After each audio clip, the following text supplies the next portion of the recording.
Here is the real Mediterranean. Here is a country where the sunshine never ends.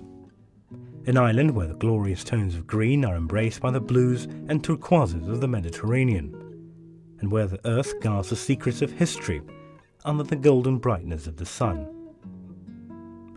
Despite the small size of the island, every square metre of it has sustained humanity for thousands of years, and brims with traces of different civilizations.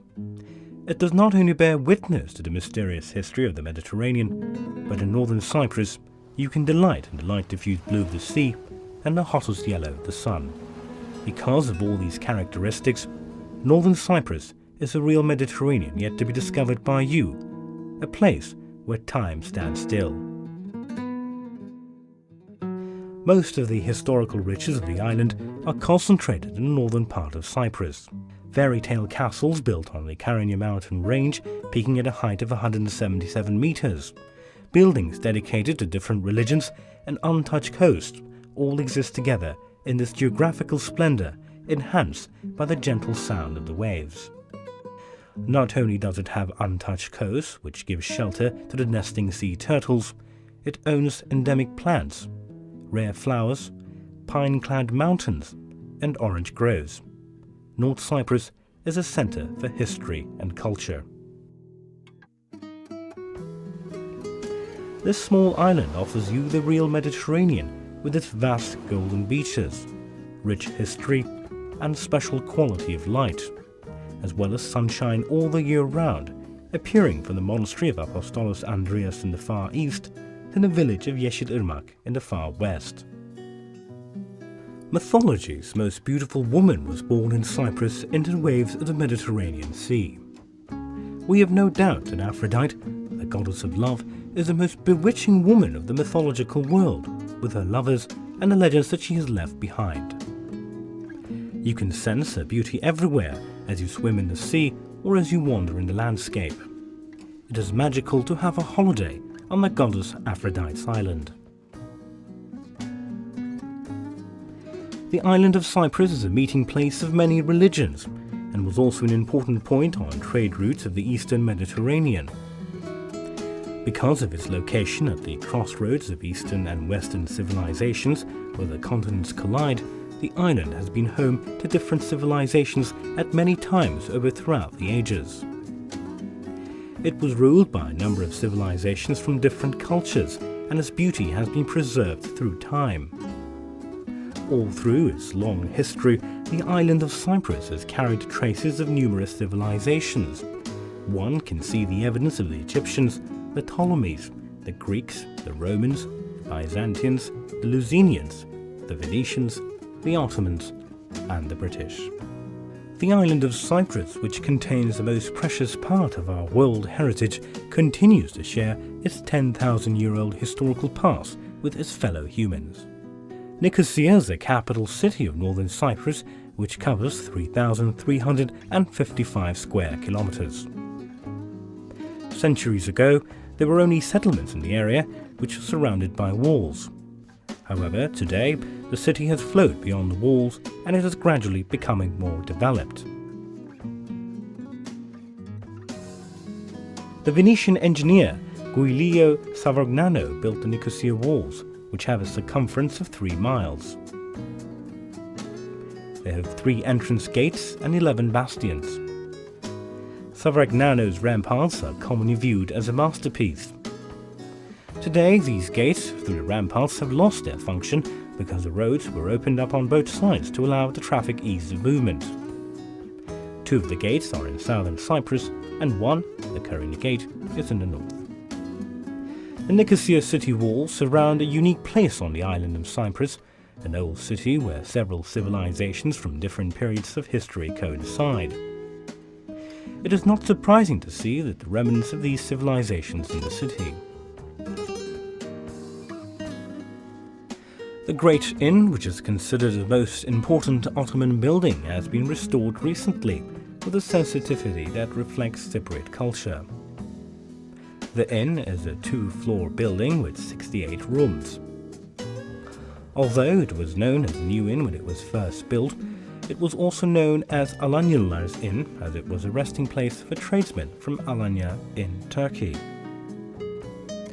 In the 17th century, when a small inn called the Gambler's Inn was built in nearby Asmalta Square, the new inn, by comparison, was given the name of the Great Inn.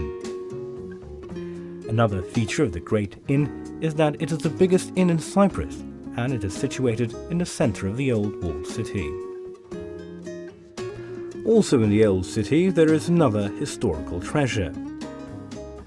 This is the Selimiye Mosque, which was once a cathedral named Saint Sophia. The building was converted into a mosque in 1571 when the Ottomans took control of the island. This was where the coronations of the Lyzunian kings were held. It is also the largest mosque from the Ottoman period. The Venetian column, positioned at the centre of the historical Sarayoni Square, is an outstanding column that visitors cannot help seeing. The Venetian column in Cyprus, a symbol of military and political might of the Venetians, testifies to one of the values that Venetians left behind.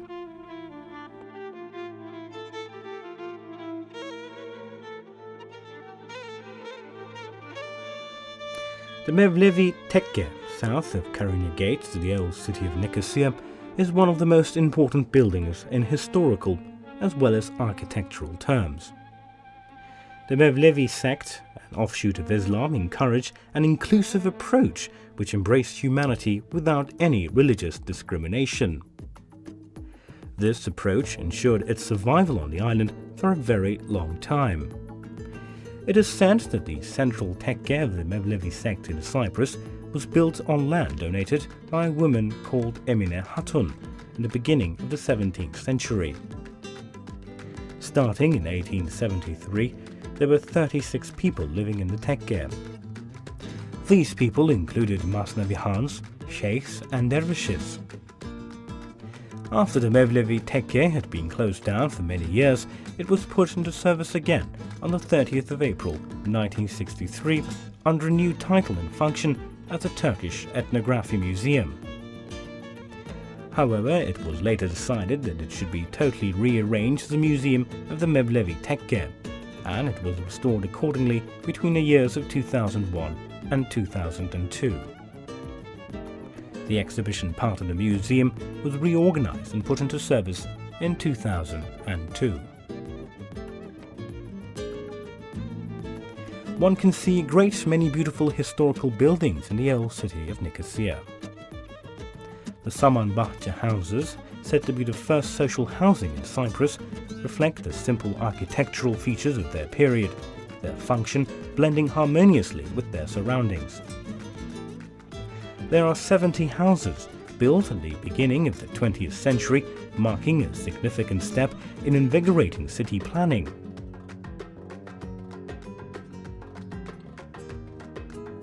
The houses of the Arab Ahmed Quarter, close to the Paphos Gate, also show the harmonious design of the old city. This district, close to what was known as the Paphos Road during the Ottoman period, Victoria Road during the British colonial period, and now the Shehid Salahi Shevket Road today, has a long history that even goes back beyond the Lyzunian period.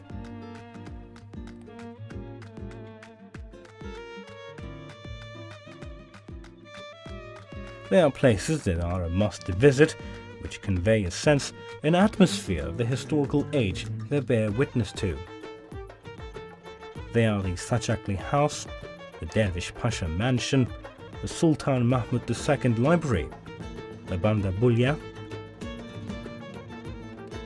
the courthouses, the post offices, the Vakıflar Central Building, and the Great Inn.